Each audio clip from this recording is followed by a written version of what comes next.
Hey there, it's Chris. Welcome back to the Kai Schulin project where last time we finished the model. Finally, it is now all set. Everything has been hardened. She is good. She is done. And like I said, I think she came out pretty okay. I think I hit the expectation I was hoping for on that. I did have the bonus. I had no idea how well the rifle was going to turn out. I knew it was going to be a carving piece in the end.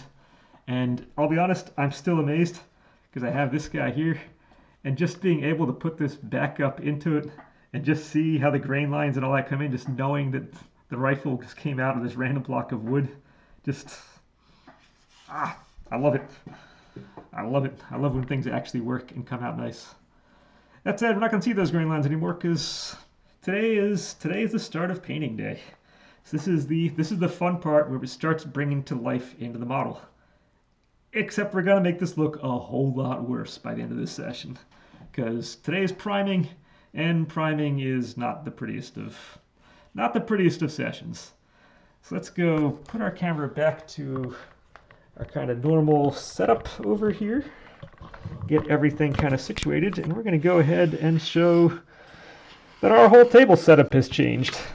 Ah, I think when everything is painted, this will be probably glued on there, but I'm going to paint all this stuff first because that just falls right off. So some things have changed over here. So we used to have a bunch of things aside. We now have all our paint kind of set up. Hey, here's my computer. But we have all of our mats that I have are down on this end. I have all my satins and kind of the semis and kind of a little bit of a gloss area down here.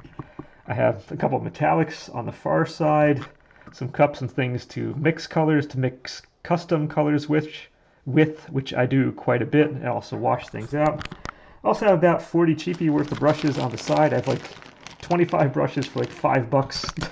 I have kind of sitting over there of various sizes. I have a slightly nicer set down here for more fine-tuned stuff. And we have our primer we're going to be using today. I'm using the Extreme Bond primer because it's just happens to be what I have at my place. Again, kind of with the Bang model, is just what I have over here. And it works. That's the stuff that works in anything from metals and plastics, ceramics, and all kind of the harder to adhere to stuff. That's what we go for with that. And so, without further ado, let's get to it. So, sorry, Kai, you're about to come apart into 14 different pieces because we need to prime everything. I'm not sure if primer is necessary for all of this stuff. I'm just so I'm so wired for priming everything in my day job that it's just something that we do without even thinking about it. So I'm just gonna go with that. And also, there are slight differences between these two D-pads, and the way they tell them apart is this one always gets stored to the right of this one from my view, left on your view. So that way I know they go back in the same place they came from. So if you're ever wondering about that, that's how I tell them apart. Because I'm sure there are slight differences in there that I need to put this somewhere. Let's put you on the side. Okay, that's on the side, out of the way. So hopefully this goes by expediently, or relatively expediently. That would be fantastic. And yeah, I guess it's not really going to beat around the bush on this. Let's just get to it. So this is kind of the no thinking, just get it on here and then wonder why I made all the giant mistake decisions that I made throughout this whole thing. Because, like I said, this is going to look worse. This is going to look far worse by the end of this session than it did at the end just a couple seconds ago. But it's the necessary evil to make it look better in the end. So it's part of a process. And we're going to be following the same process I used on Bang. I still do not have everything I do is by brush. I still don't have like the spray on stuff. Dang it, I love it when I just draw blanks on the words I need. But no, everything is done by brush on this. My fingers are going to get caked with the paint by the end of all this because It's just how this works. And similar to Bang, you're going to see I'm going to showcase on here 3 coats of stuff being done. The first is the primer coat, and you'll see 2 coats of any given color that goes on. And because there's going to be a pretty sizable difference from a first coat to a second coat when it comes on the coloring side of things. And that said, certain colors may take more than that. So if anything takes more coats, when I did the Bang project, that green that he had on, that took 4 coats of green. The Night Witch project, she has the red scarf, and actually Bang's red scarf as well, I forgot. Those took 5 coats to get right. So we don't need to do all 5 coats of stuff on camera. So if things take a long time to do, that's just going to be the way that it is. And I'm not going to worry about that. So that said, I am going to prime everywhere on these. This will help hold moisture in or moisture out, kind of from getting in here. It's going to help protect, the primer is going to help protect everything. So inside, outside, I will prefer to have everything primed. Even if there are spots like under the hat there, you are never going to see. It's just, it serves as a protective layer to everything. And I kind of want to keep it that way. That said, I'm still not 100% sure which color scheme I'm going from, whether the fall colors or the winter colors. Part of me early on was leaning towards the winter colors, only because I can't think of any other model I have or plan on doing that really kind of uses or utilizes that color scheme. So for display purposes, it'll help this kind of stand out a little better if it's on a shelf or display case or any of that when compared to the other ones.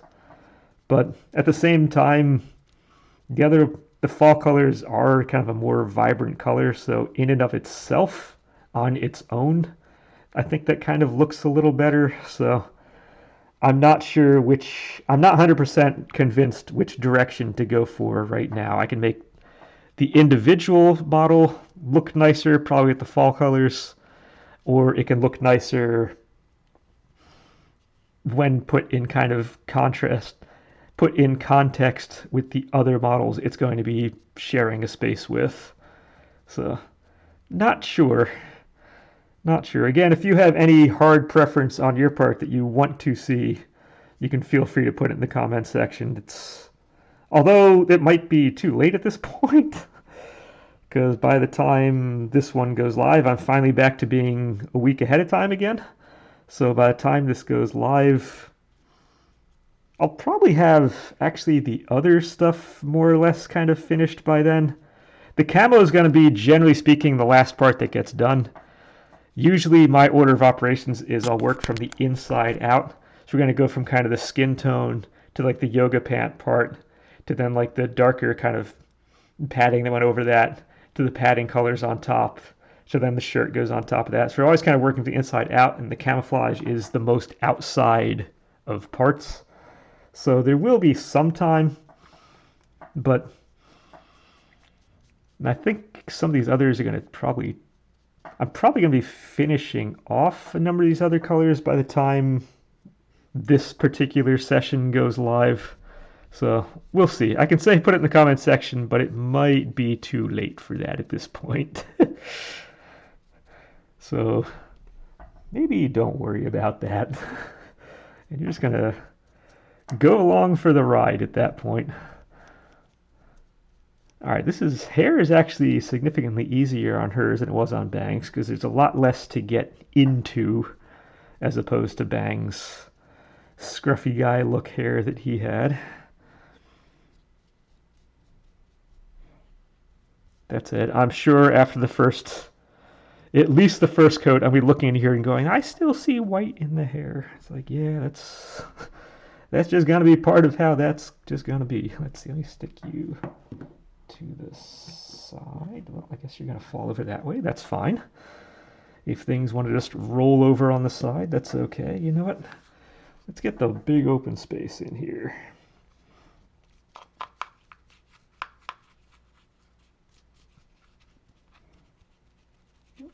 Get in that spot. I know you're never going to see these spots, but get in it.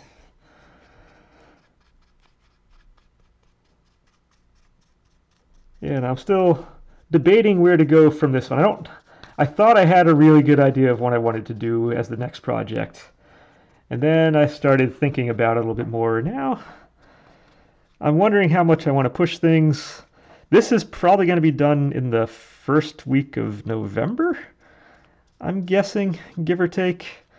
So I might slow down a little bit and start the next kind of session up around Thanksgiving, because that's going to correspond with, I want to do my training stuff around, which I usually start around Thanksgiving as well. So I'll probably start the next model in conjunction with that. And I might either have a couple weeks of kind of slow, not much. I have a couple seasonal things I'm debating whether or not to do on camera. I would take like a session or two, just kind of, which I can do kind of in the interim. Because again, it's probably going to be about 2 or 3 weeks between when this is done and when I think I want to start the next project.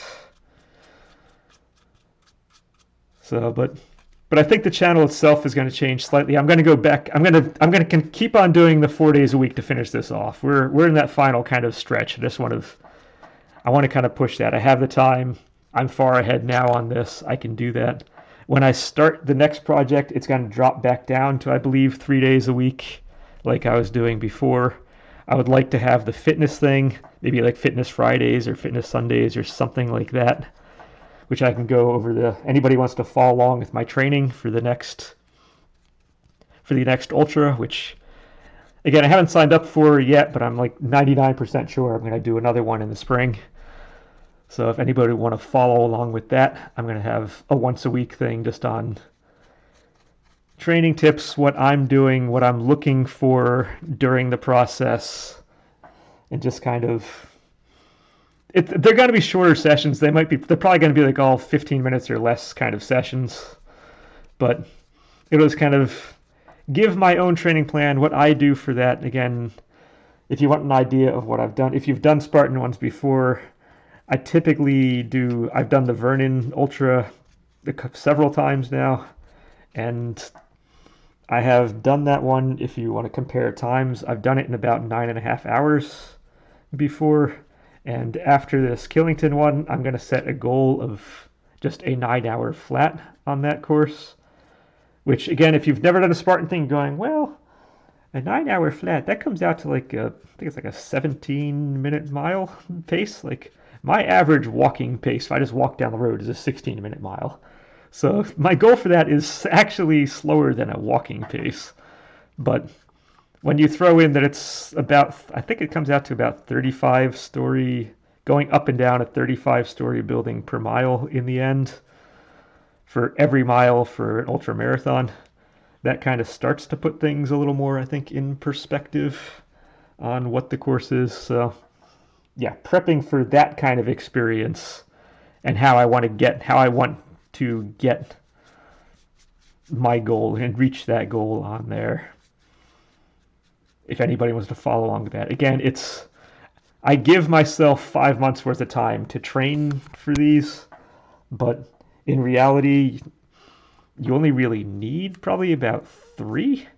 I've read online that the body can only really take about 3 months, about 12 weeks worth of like intensive training before it just kind of starts saying nope and kind of gives up and breaks down and starts kind of falling apart. So I give myself 20 weeks. So there are reasons I do that. It's not super intensive at the start. It is a very kind of user-friendly plan that I have. It may or may not get the fastest times in the end, because in the end I don't want to hurt myself either during these sessions. So half of the training is kind of geared towards getting a good time on the course. The other half is just trying to stay in general good shape, in general good health. I don't do bulking stuff. I like the size that I am. I'm typically between 155 and 160 pounds. I don't plan on bulking up and changing that. I've been that weight since high school, or in that range since high school. So for the last 20 years, my body is very happy being over there. And that's just I'm not going to switch that during any of these kind of training things. So if you're looking for bulking up, getting stronger, whatnot, this is going to be more geared towards dealing with the distance of the race rather than dealing with the, I don't know, the obstacle part or the strength part. But we'll see. I may have hints and stuff for like specific obstacles on there as well. If you want to do monkey bars well, if you want to do barbed wire crawl well, if you want to do those types of things, I can give the hints and tips and stuff to make those work, because part of the race is doing things efficiently, not necessarily fast, but you need to be efficient. Those are two different things. So on a short course, if you're going to do like say the 3 mile course or the 6 mile course, yes, you want to learn how to do those fast. For if you want to start getting into the half marathon distance one or the ultra marathon distance one, you want those to be efficient. You don't want to break down any of the muscle fibers in your attempts at going over certain things. So the goal is towards getting the body to be efficient at certain things. That said, the training plan I'm going to be using for that is also going to be geared very heavily towards an ultra marathon distance thing. I do a lot of zone 2 stuff, which is intentionally running slow to build up the mitochondria in the cells in order for them to break down fats and break down the lactic acid more efficiently than it would otherwise do if you just do quicker workouts. And that's extremely helpful for, I'm going to say, half marathon is probably the shortest distance you're going to get any kind of benefit out of that, competitively speaking. So if you want to run a faster 5K or do something in that kind of vein, my training plan is not going to help you at all. It's going to be a waste of time on your part. So it is 100% geared towards doing something long, slow, and just being a workhorse at getting stuff done. Let's just put it that way. It just is what it is for that. And it's going to be very unapologetically going towards that. But at the same time, running slower might be, if you're not super much into running and whatnot, it becomes an avenue to go from. If you want to start kind of working, if you haven't really been running or stuff before and you want to start out, the system I use actually works out pretty well for that. It's not a couch to 5K kind of thing. You do have to have some experience running in order to kind of follow along with it. But if you're not used to doing kind of big distances, we do gradually build things up. So if you're worried about that, it is kind of in there. But I said that's going to start up probably around either the week before or the week after Thanksgiving. And at the same time, that's when I'm going to probably start the next model, and we're just going to do everything at that point. And this was not entirely what I planned on my conversation going to today, was fitness stuff, but as is most often the case, that seems to be a good go-to area, because there are certain other topics I don't want to go into. I said I'm not about to break into any topics that regard kind of politics or kind of other personal detail-y things, but there are certain topics I would rather not go into on this.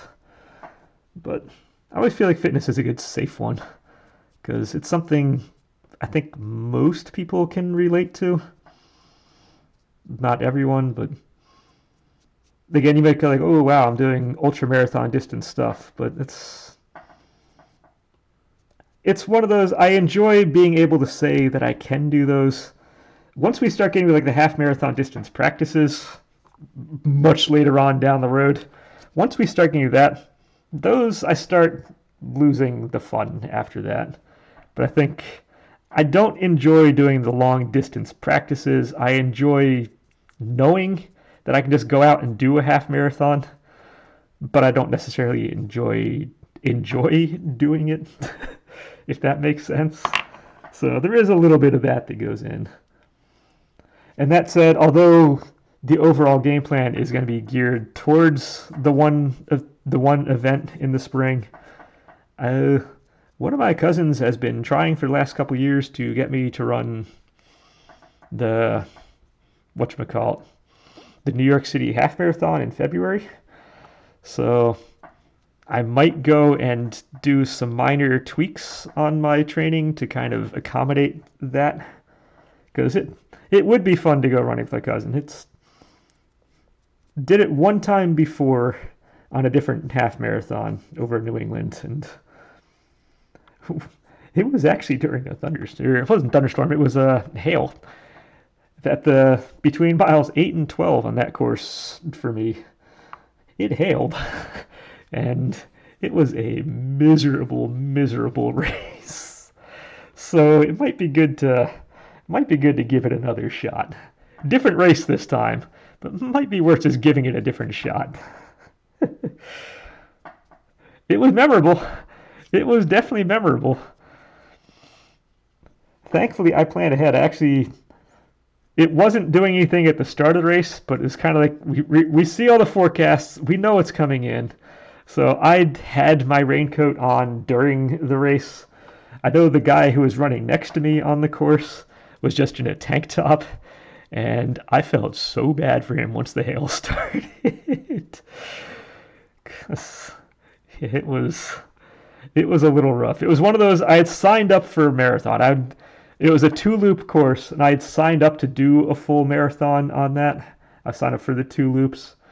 But that's really where I figured out that about 10 years ago, I broke my shoulder in a cycling accident. I was going about 20 miles an hour down one of our developments, and a car came past me on the side, and immediately after passing me, took a left into the development, or onto their street in the development that I was in, and I had nowhere to go. So I hit the brakes. I just went right over the handlebars and broke my shoulder. So ever since then, anytime I kind of stay in like a static pose, say like in running, you might think it's static, but your arm is kind of in a static. It's just like the shoulder is kind of moving, but the arm itself is kind of in a static place.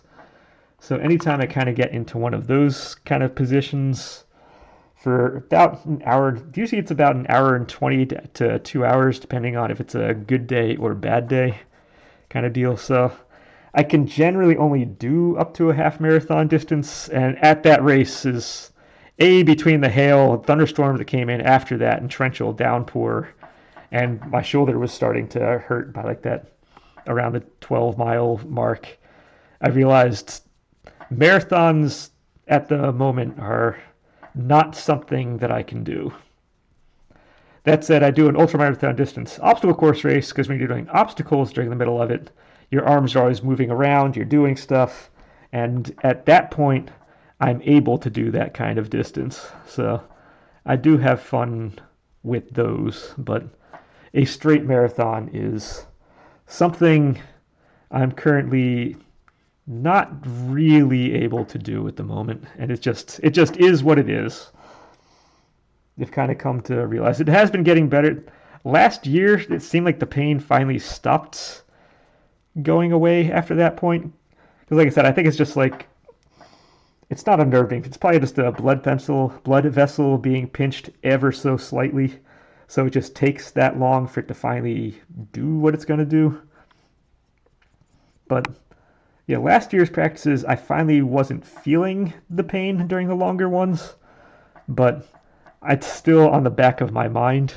So we'll see when we get to it during this session. If I don't feel anything in this session, then I think I'm in a good place. And if I do, then I still do. But my training plan kind of takes that into account as well, that I can only go so far on runs. But we will see. Otherwise, as we can see, we're getting somewhere. We have a lot of pieces. I'm doing a lot of kind of starts on stuff, and then we'll come back and do the other halves of all these things. Now we're doing time-wise. Only about 25 minutes, so we might actually get all of this on camera, which is good, because you're probably going, oh wow, he's doing 3 coats of stuff. He's got all this stuff done in one session.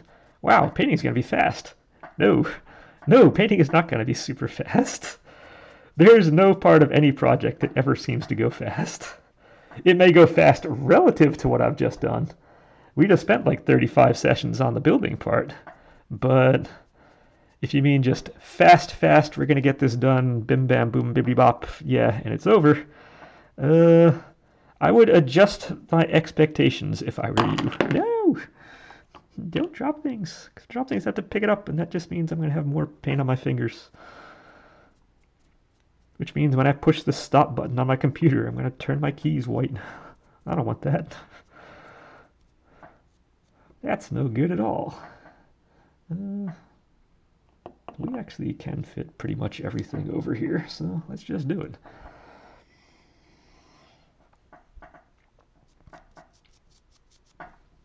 Yeah, we're getting there. It is doing what it be doing. And actually, I should probably take this out because that becomes more stuff I can just kind of sit things on top of. I don't want to put it on here because that's probably going to wind up turning into the actual base in the end, which I have really not put any thought whatsoever into at the moment. It might just be like a dirt kind of walkway thing, kind of like they're walking down a kind of like a country dirt path kind of deal is what I was tentatively thinking of at the start of the entire project. But the reality is I really haven't put any thought into how that's going to play itself out. So we'll see when I get to that point, which again, it's still a little ways off, but it's not that far off.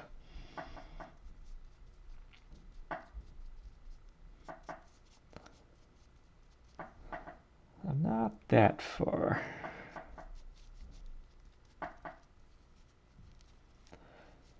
That said, I still don't know where this month went. All of a sudden, Halloween is coming up. It's like, wait a minute. As we're recording, I'm like, oh, Halloween is next week. As of this going out, like, yeah, Halloween is this week as of this thing going live. And that blows my mind. It's like, wait, what? October? Where did you go? But, man, sometimes time just flies by. Yeah, we just had I believe it was the Indian Festival of Lights was yesterday, because we had a whole bunch of people, if you want an idea of the actual date that I'm recording these things, you can look up for yourself when that was, but pants I can do just kind of standing there, so that's going to be fine. All right, where did I kind of start? I kind of started on you guys. Yeah, so we had a number of, I could hear the fireworks being set off in probably some of the parking areas near us. Our area sent out, there was like a community notice that was sent out saying, don't set off fireworks, don't do it. We don't want you guys doing that here right now, but they did. Somebody always does it every year, so apparently that was last night. I enjoy hearing this stuff going out. I know we're not as dry as we were in the previous year, so there shouldn't really be fire risks at the moment, at least in my specific area. But yeah, that's what they're always kind of worried about. We're still not super wet either over here, so oh, knife is in there. So 3 elements are done. Okay. Nice thing about the primer is it dries so incredibly fast. I'm still not going to do anything past the primer today, but because we're a half hour. Yeah, we're making good time. I'm trying to think back to Bang's video. I don't think I even finished priming on Bang's video. Thinking about it, I'd have to rewatch that again, which means I have to reload it on my computer again because that one has been deleted off all of my computers because I have started to realize that doing all these movies takes up a lot of space. So I have hard drives with stuff on them, but all of a sudden I never really had issues with memory on my computers before, and now I very much do.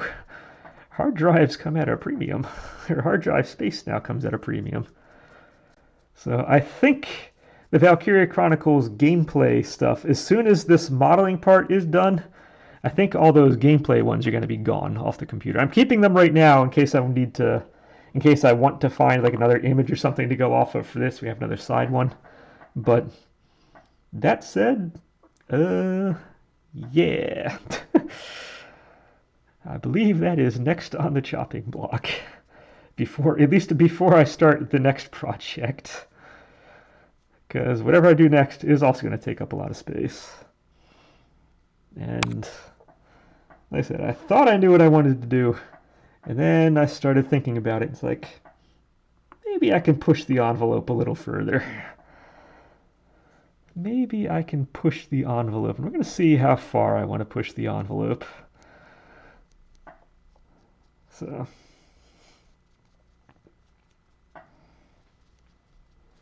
if I don't feel like pushing the envelope and just kind of feel like doing another character, just like another kind of standard standing around kind of character, I do have a couple that would be interesting to go off of. But I also have a short list of things that if I do want to push the envelope a little more, try something a little different, this is kind of the venue to do something different with, let's be honest. Otherwise, I don't want to keep doing the same things over, because then you're going to get bored of just watching the same stuff over and over. So we do want to have some variety in things.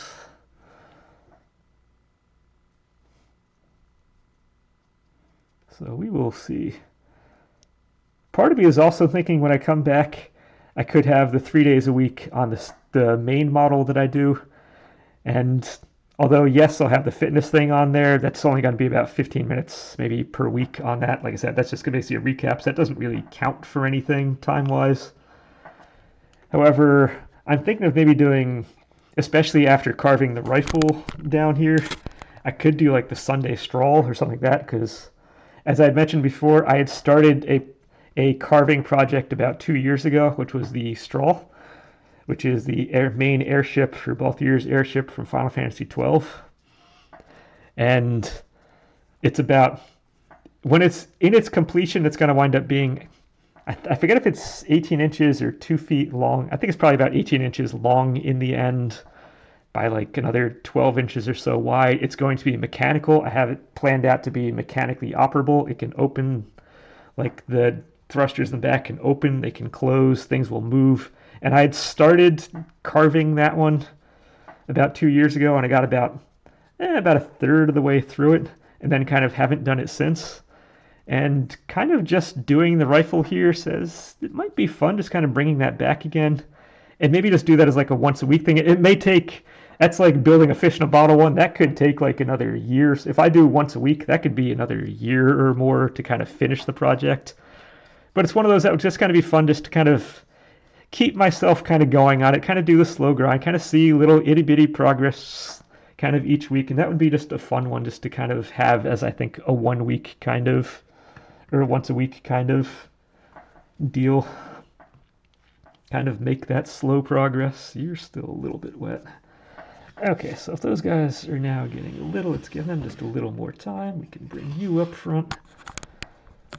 And so I might have you, like I said, the 3 a week on the one, and then come back and just kind of then work on that one slowly throughout. And then that'll give then that will be technically then 5 videos per week. But again, the fitness one wouldn't be much. I'm not going to have like, here's my fitness tip of the week kind of thing. That's not necessarily what it's geared towards. I find those things to be gimmicky. And again, get the basics down, and I can teach from there. As long as you understand how the basics work. Understand why I'm doing start very simple. If you're new to something, start simple. You don't overwhelm yourself with stuff. It's always the best way to go. Get the most fundamental of the stuff down. And then as you start kind of developing yourself, you can start to realize what areas need to be worked on and then go from there. But no, I just find a lot of things seem to try to make things sound more complicated than it has to be. Because if something sounds complicated, then you're going to be beholden to whoever it is who convinces you something is complicated, and that creates an audience for that person. Because if you don't think you can do it yourself, you're going to be more likely to then listen to whoever it is who's talking. So when somebody starts telling you things are more complicated than it needs to be, it's, to me, that's one of those kind of red flags out there. Things don't have to be complex. So a lot of my stuff is going to be a lot of simple things being done, and then I'll give the explanation of why I do it the way I do, which we turn back into fitness stuff again. I want to get off of fitness stuff, but I also don't want to be silent. So, yeah. That said, we're getting there. There's not much more. Whoa, not much more on this. What are we at? We're 35 minutes. So.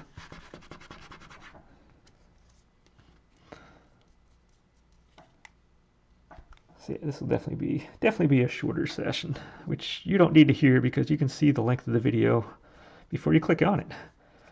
And odds are you're not listening to anything, unless you're in my family, you're not listening to anything I'm saying right now, because no one's ever going to rewatch a priming session of any kind of painting project.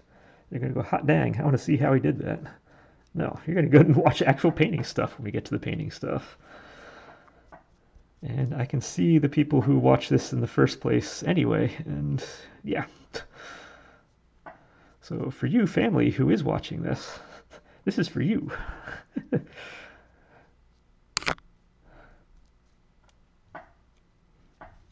Alright, so you got the white boots.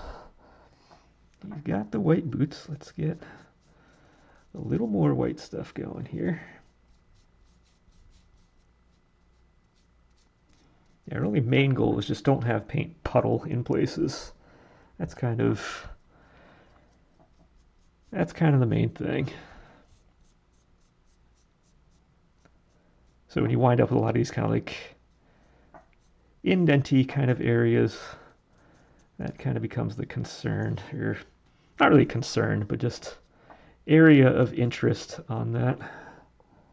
Which is also why I'm only putting very little on the brush at a time. Because definitely don't want stuff to be bad in that regard.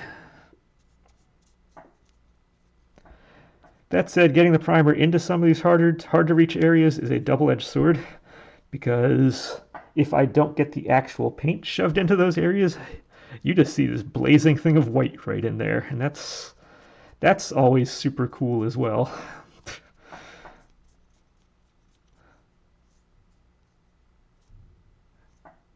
Alright, we have that. Why am I holding? I can just hold right here. It's like perfect handle to do this. I don't need to hold the legs and like have my fingers holding the thing on. I can use my entire palm to hold this thing. It's much easier on the hand. Sometimes I wonder, where is my brain? Well, the brain's been off fitness, but I need to get it off of fitness stuff.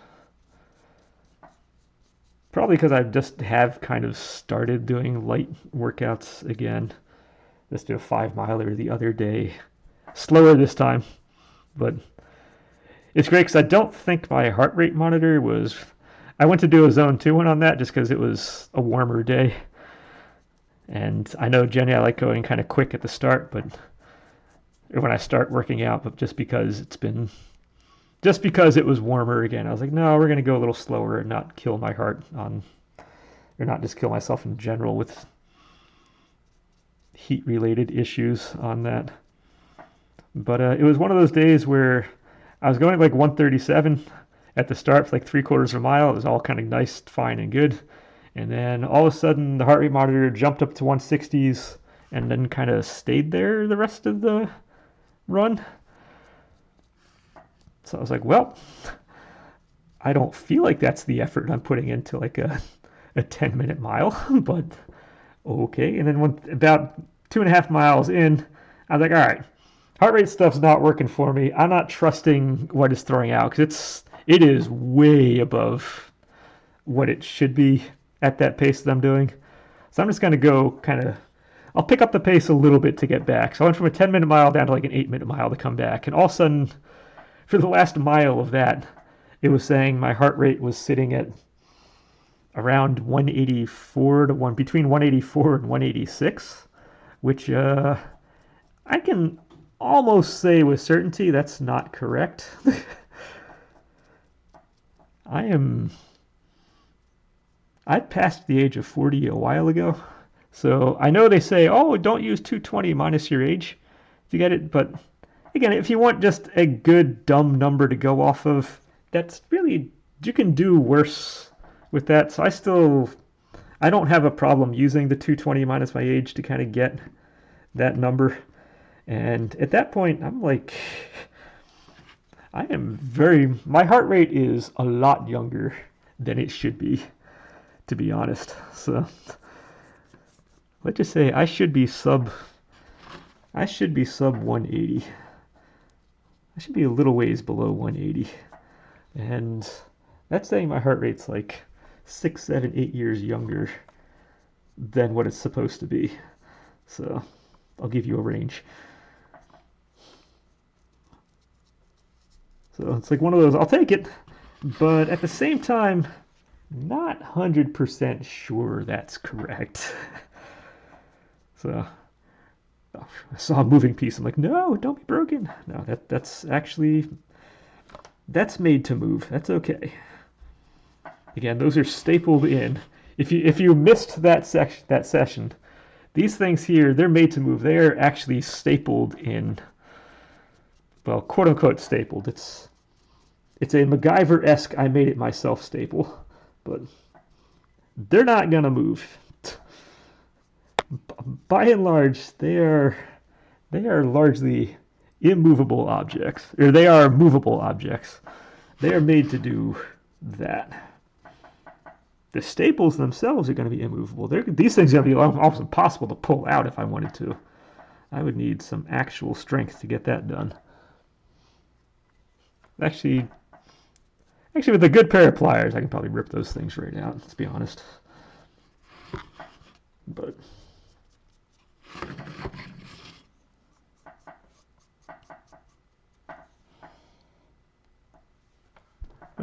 they can move. It's cool.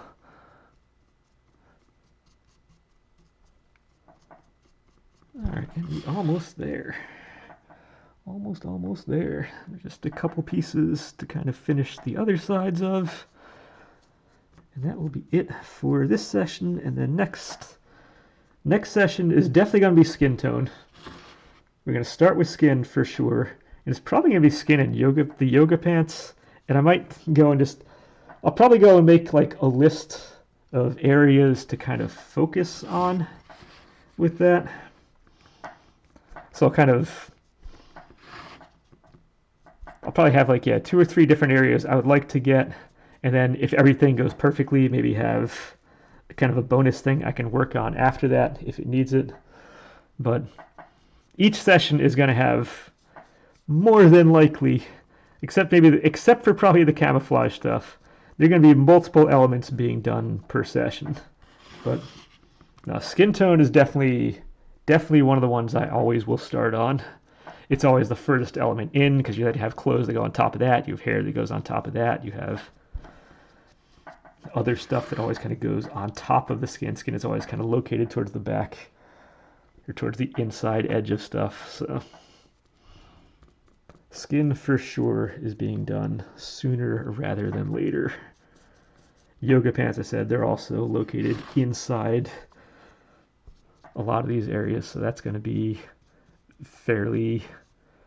done fairly early on. Hair itself might be done relatively early on. We'll see. I haven't really looked at the model to figure it out. Like I said, I don't even know the color scheme I'm doing yet. Whether or not to make this work so it works well as a group or works well as an individual element.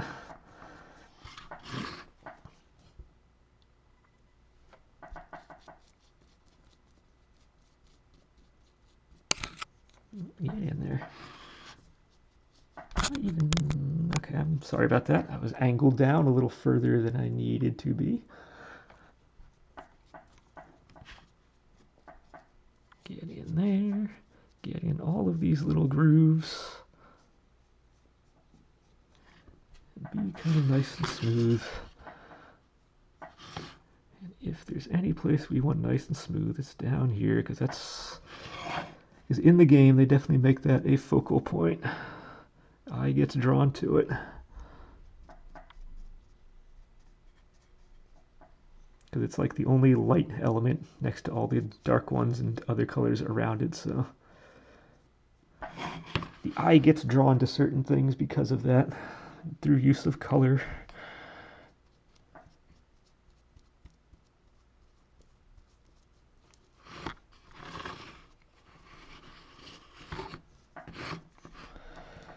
It's also not a bad idea to kind of paint this stuff too, because over time, taking things on and off throughout the project may have worn off some of the areas just a little bit, so the paint will add then just a little bit of a layer back onto it, so it'll help make it snug again if it wasn't snug in the first place.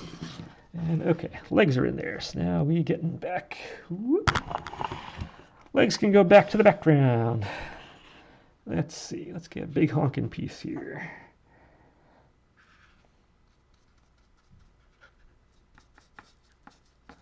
Big honking piece, a couple smaller pieces, including the face.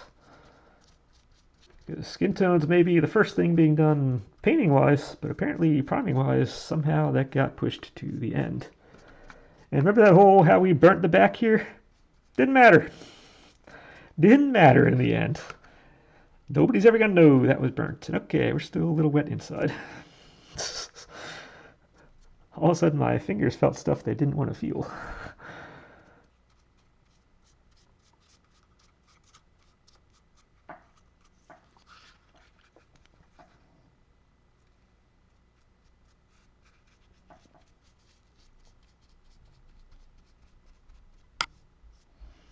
All right.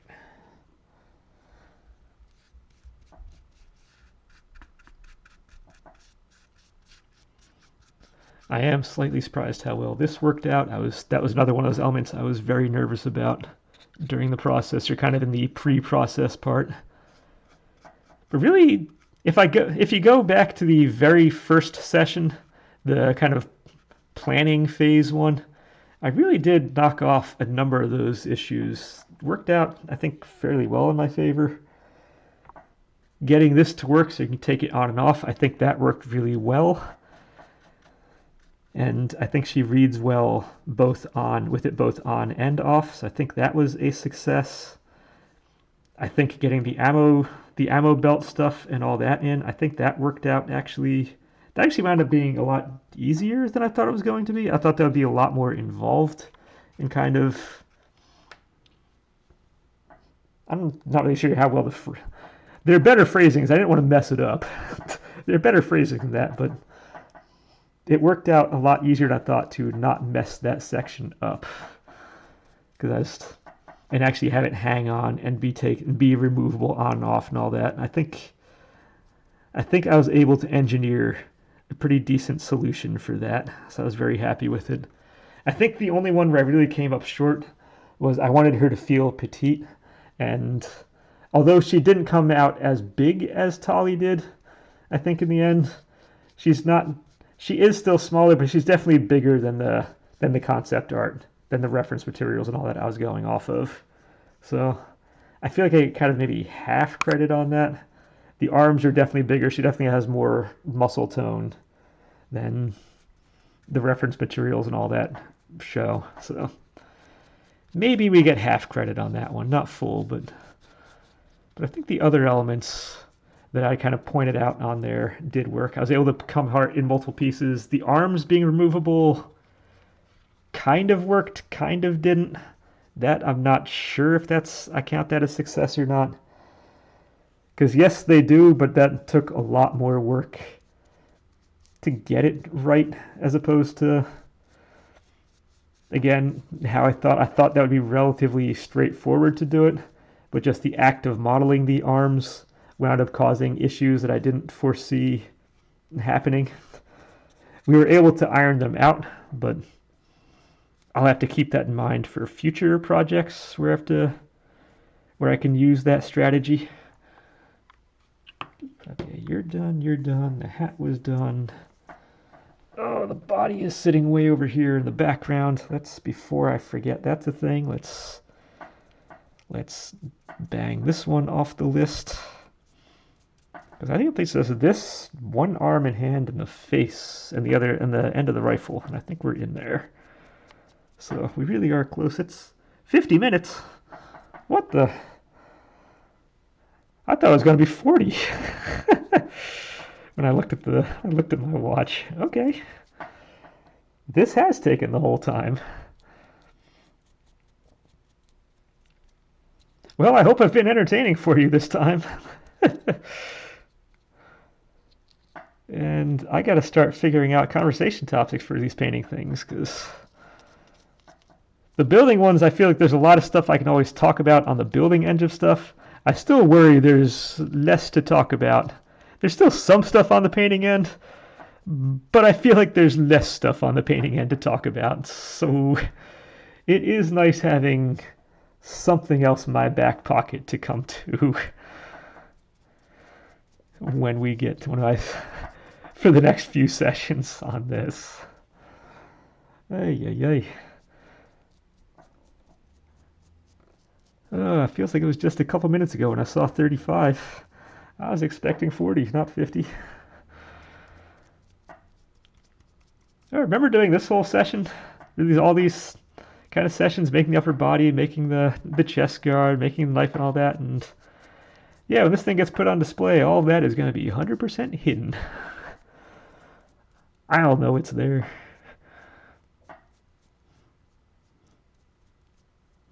I will. So, yeah, okay. Oh, get that over there. All right, that's in the books. Let's see. I want to smooth out some things there. Have a hand. That's right. Most of this arm and work was already done.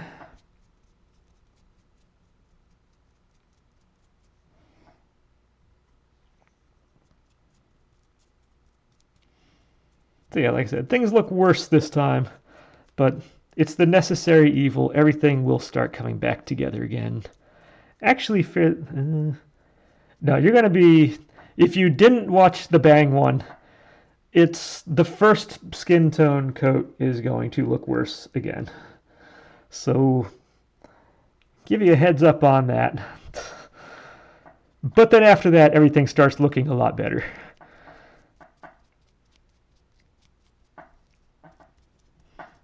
And it's going to be one of those, it's not going to look better gradually. It's going to look better in fits and starts. It's going to look like nothing's happening, like nothing's improving. All of a sudden you do like one element and bam, there it is. It starts to come together.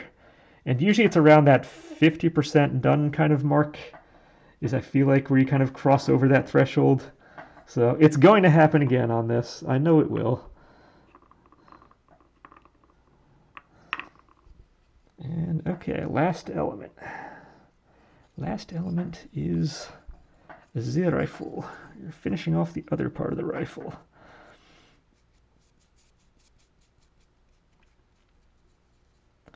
I'm still hesitant about carving all the way through on this trigger area. That's why I haven't done it yet.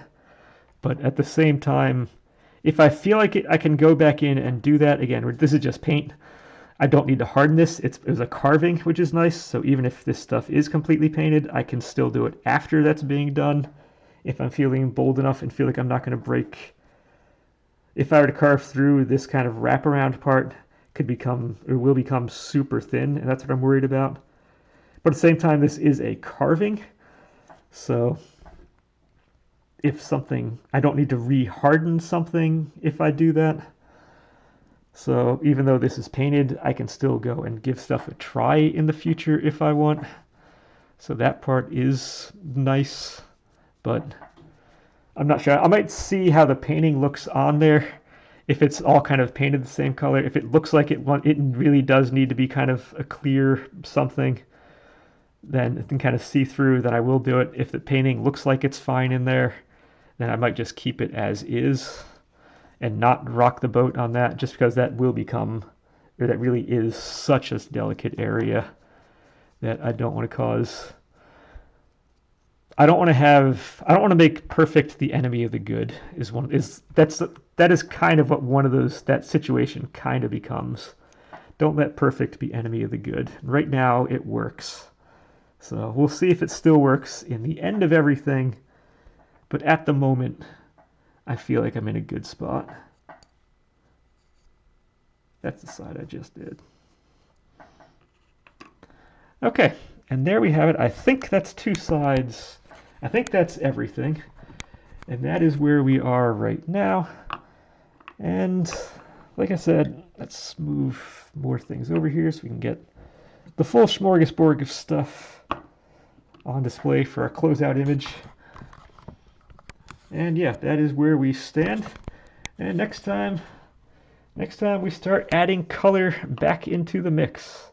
And I'm not going to dawdle any more than I have to on this because I really do need to clean out this brush so that things don't harden on there. And so until next time, well, enjoy.